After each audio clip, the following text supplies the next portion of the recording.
अस्सलाम वालेकुम स्टूडेंट्स। आज जो हमारा टॉपिक है वो है ion distribution across the membrane. Okay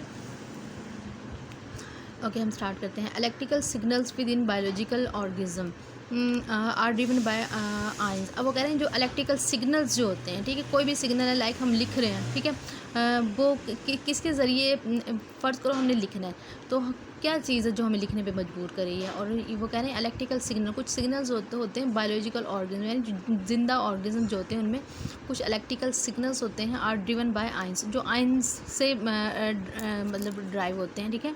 the most important cation for action potential are sodium and potassium. और जो वो कह रहे हैं कि the most important action potential for मतलब जो बहुत ज़्यादा इंपॉर्टेंट कैटाइंस जो होते हैं एक्शन पोटेंशियल के लिए, वो कौन कौन से हैं, सोडियम और potassium. Both are monovalent cations, they carry single positive charge. अब जो मोनोवैलेंट कैटाइन यानी इसके पास सिंगल पॉजिटिव चार्ज है। अब अगर नीचे बात होगी डाईवैलेंट कैटाइन की, ठीक है, वो हम पढ़ लेते हैं। Action potential can involve calcium, अब जो कैल्शियम इसके पास देखो 2 है ना, ये डाईवैलेंट कैटाइन होगा, 2 चार्जेस हैं। जिसके पास सिंगल पॉजिटिव चार्ज होगा उसको हमने मोनोवैलेंट कैटाइन कहते हैं। जिसके पास 2 जो आयंस होंगे उसको हमने डाईवैलेंट कैटाइन कह देना है, ठीक है, पॉजिटिव चार्ज इसके पास होगा। That carry double positive charge. The chloride anion play major role in action potential of some algae. और जो क्लोराइड है वो कुछ एल्जीज में जो है एक अपना किरदार अदा करता है, play a negligible role in the action potential of animals. लेकिन जो क्लोराइड है, क्लोराइड आयन जो है उसका एनिमल्स में बहुत कम रोल है, ठीक है, लेकिन एल्जी में उसका बहुत ज़्यादा मेजर रोल है। Ion across a cell membrane under influence to, ion across the cell under to influence diffusion and electrical field.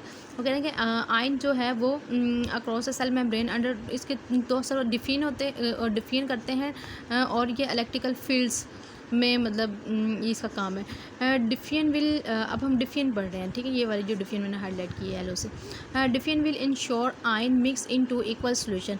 और डिफियन जो है वो इस चीज़ को इंश्योर करती है कि आयन जो है मिक्स हो गया है, इक्वली मिक्स हो गया है सॉल्यूशन में। The mixing occur because of difference in their concentration. जो मिक्सिंग होती है क्यों होती है, क्योंकि उस डिफरेंस होता है इनकी कंसनट्रेशन में।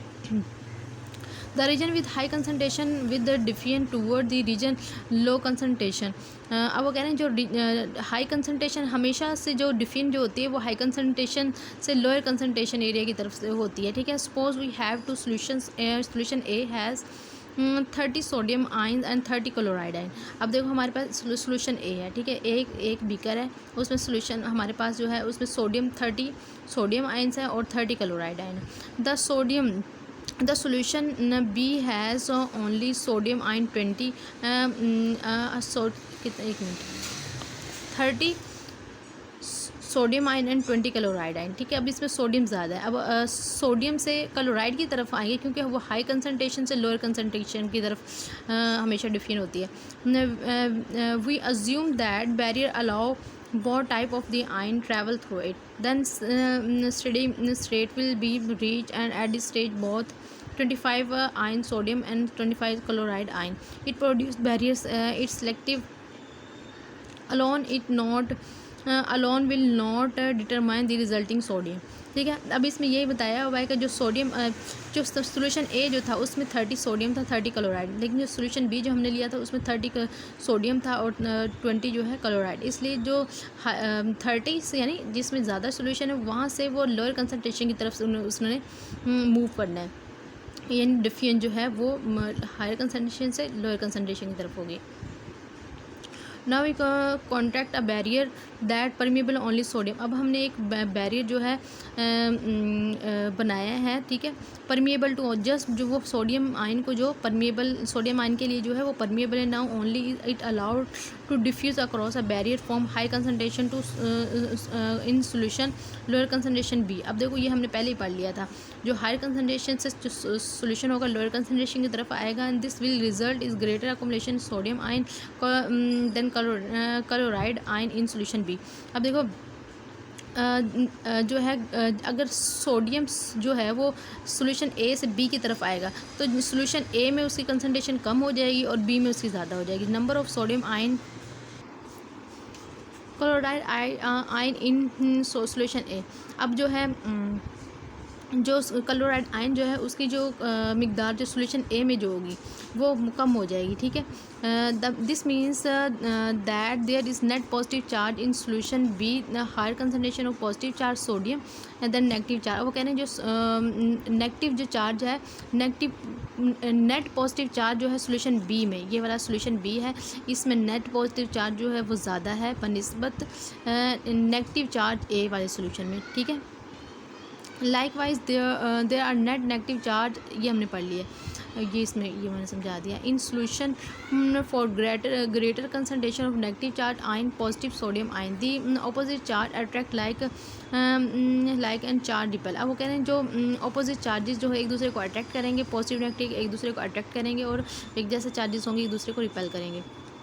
Therefore the ion now influenced by electrical field or and force diffusion, ठीक है, ये इतना कर लेते हैं। अब हमने पढ़ना है equilibrium potential, the point eight which force of electrical field completely contact force.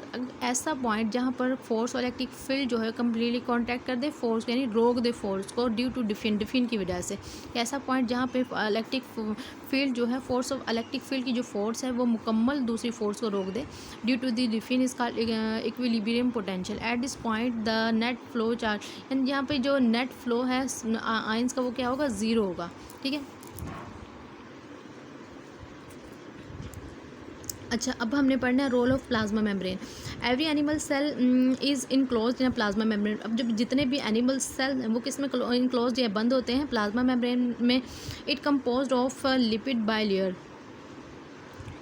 ये किस पर मुश्तमिल होते हैं, लिपिड बाइलेयर पर। Many type of large molecule embedded in it. अब लिपिड मॉलिक्यूल जो होते हैं उसमें लार्ज मॉलिक्यूल जो होते हैं एम्बेडेड यानी घुसे होते हैं। It made of lipid molecule, hence plasma membrane has electrical resistivity, यानी इलेक्ट्रिकल जो चार्जेस होंगे उनको ये रेजिस्ट, उनके लिए रेजिस्ट करेंगे यानी रोकने का काम करेंगे। Thus it has low intrinsic permeability to ion. अब जो है परमिबिलिटी जो है लो इंट्रिंसिक परमिबिलिटी यानी जो इजाज़त है वो आयन के लिए कम परमिशन होगी, ठीक है। However this some molecule are embedded in the molecule, this molecule can active transport ion from one side. अब वो कह रहे हैं कि यहाँ पे कुछ मॉलिक्यूल जो होते हैं वो एक्टिव ट्रांसपोर्ट करते हैं आयन को फ्रॉम वन साइड से एक साइड, प्लाज्मा मेम्ब्रेन की एक साइड से दूसरी साइड की तरफ ये आयंस को क्रॉस करवाएंगे, ठीक है, या उसको पास करने देंगे, गुजरने देंगे। They also provided channel through which they can move, ठीक है। ये कुछ जो चैनल्स हैं वो भी प्रोवाइड करते हैं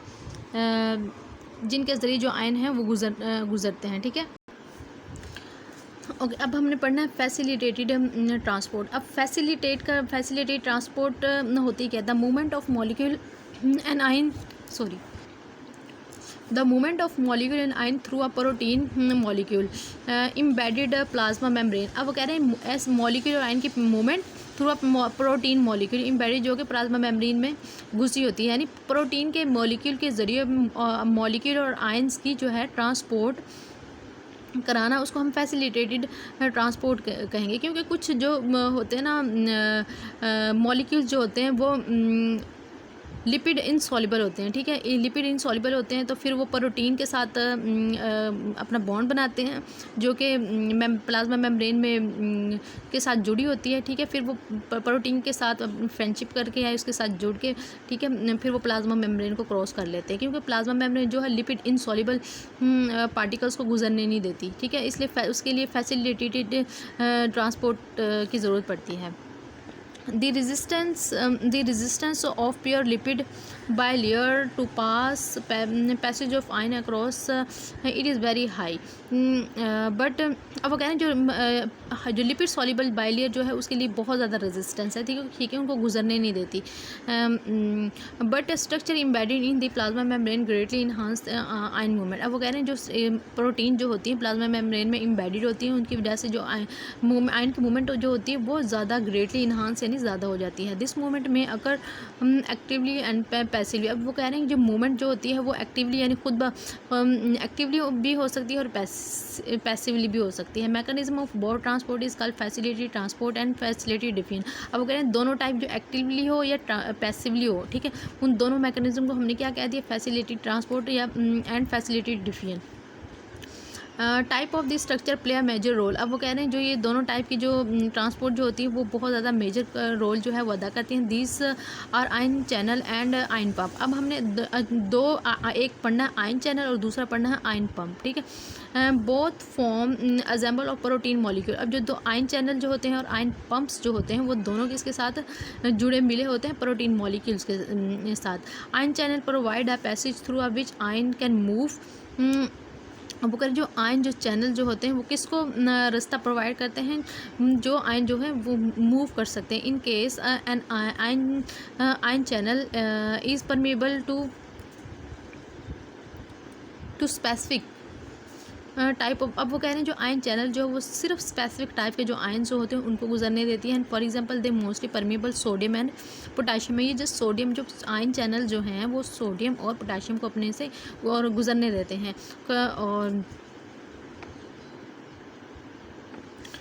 और लेकिन किसके क्लोराइड और कैल्शियम के लिए इम्परमिएबल हैं। Some time permeable varies depending on the direction of ion movement. अब वो कह रहे हैं जो परमिएबिलिटी जो है, परमिशन जो है आयन को गुजरने की जो परमिशन जो देती है मेम्ब्रेन, प्लाज्मा मेम्ब्रेन, वो किस पे डिपेंड करती है, डायरेक्शन पे, मूवमेंट की जो डायरेक्शन होती है। अब हमने पढ़ना है ion pump. Ion pump also known as ion transporters and carrier protein, ठीक है। जो आयन पम्प्स जो हैं, हमने आयन चैनल्स पढ़े थे, अब हम आयन पम्प्स पढ़ रहे हैं। आल्सो ट्रांसपोर्टर और कैरियर प्रोटीन के तौर पर हम इसको जानते हैं। And they are transport specific type of the ion from one side of the membrane other. अब वो कह रहे हैं ये स्पेसिफिक टाइप के जो आयन्स जो होते हैं उनको ये एक साइड मेम्ब्रेन की एक साइड से गुजरने देते हैं और दूसरी तरफ को वो निकाल देते हैं, ठीक है।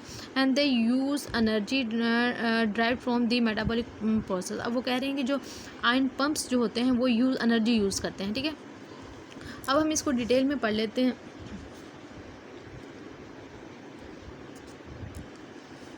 आयन पम्प्स, इसको इलेक्ट्रोजेनिक आयन पम्प भी कहते हैं, ठीक है। Ion pump are integral membrane protein. अब वो कह रहे हैं जो आयन पम्प्स होते हैं वो क्या होती है, एक ख़ास किस्म की एक इम्पॉर्टेंट प्रोटीन मेम्ब्रेन प्रोटीन होती है, ठीक है। मेम्ब्रेन प्रोटीन की एक पार्ट होती है।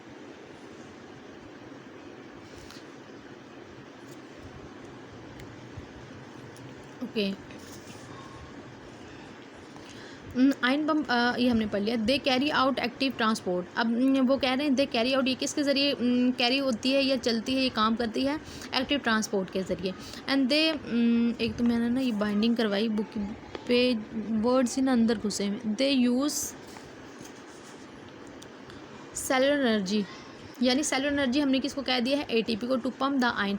और जो आयन पम्प्स होते हैं, इलेक्ट्रोजेनिक आयन पम्प जो होते हैं वो क्या यूज़ करते हैं, सेलुलर एनर्जी यानी एटीपी टू पम्प आयन को पंप करने के to against concentration gradient. And such pumps ion pump take in ion from one side of the membrane release them in outside. एक मतलब ये एक साइड से आयन्स को लेते हैं दूसरी तरफ निकाल देते हैं। सोडियम पोटाशियम पम्प, इसमें सोडियम पोटाशियम पम्प आ गया है, ठीक है। इधर फिर सोडियम कैल्शियम एक्सचेंजर आ गया, ठीक है। सबसे पहले हमने सोडियम पोटेशियम पंप पढ़ने, सोडियम और potassium pump. The sodium potassium pump is most important ion pump and अब ये बहुत ज़्यादा इंपॉर्टेंट आयन पंप है। Transport 3 sodium. अब इसने 3 सोडियम जो है वो out of the cell and the 2 potassium ion in. अब इसे 3 सोडियम बाहर निकालने हैं सेल से और अंदर कितने लेके आने, 2। And as consequence concentration of potassium ion inside neuron रफली। अब वो कह रहे हैं जो पोटाशियम जो है इसकी कितनी कंसनट्रेशन होगी अंदर, रफली 20 fold larger than outside concentration of. अब देखो जो पोटाशियम आयन जो होगा उसकी कंसनट्रेशन इनसाइड द सेल जो होगी वो ज़्यादा होगी बनिस्बत सोडियम के, क्योंकि सोडियम 3 सोडियम जो है वो सेल से बाहर निकल रहे हैं, उसके बदले में 2 कैल्शियम अंदर आ रहे हैं, ठीक है। इसलिए सेल के अंदर जो है सोडियम कम होगा और पोटाशियम जो है वो ज़्यादा होगा।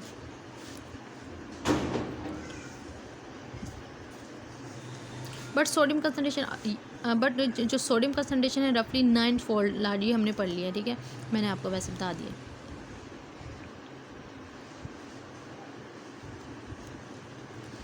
Okay, in similar manners other ion have different concentration inside and outside neuron, calcium chloride and magnesium। अब जो वो दूसरे जो आयन्स हैं उनके बारे में बता रहे हैं, calcium and chloride and magnesium, ठीक है, उनकी भी कंसनट्रेशन जो होती है वो डिफरेंट होती है inside and outside of the cell. Okay, अब हमने इसके द पंप हैज़ 3 इफेक्ट्स। अब जो आयन पंप जो हमने पढ़े इसके कितने इफेक्ट है? 3।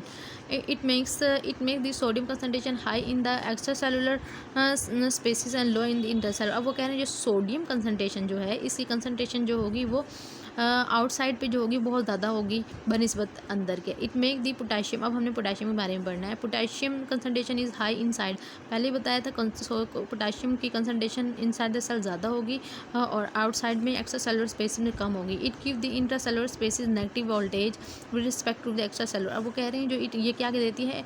नेगेटिव वोल्टेज देती है with respect to the extra cellular spaces. ये इतना करते हैं।